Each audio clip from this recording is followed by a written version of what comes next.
Welcome to 60 Second Civics, the daily podcast of the Center for Civic Education. I'm Mark Gage.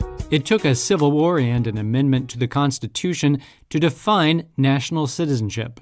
The 14th Amendment, ratified in 1868, provides that all persons born or naturalized in the United States and subject to the jurisdiction thereof are citizens of the United States and of the state wherein they reside. This clause defines national citizenship and says that national citizens are also citizens of the states in which they live.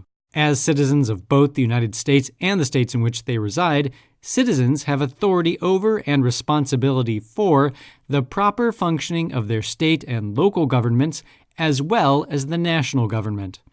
The 14th Amendment uses the principle of jus soli, a Latin phrase meaning law of the soil, or right of birthplace.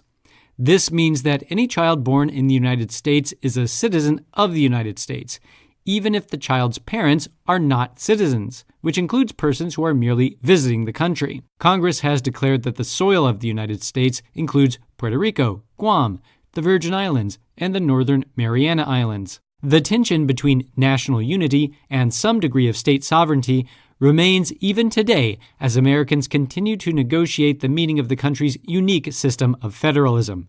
This is not surprising. After all, the idea expressed in the nation's motto, e pluribus unum, out of many, one, does not mean that the plurality of pluribus is eliminated by the unity of unum.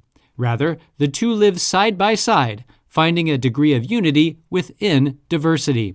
That's all for today's podcast, 60 Second Civics, where civic engagement only takes a minute.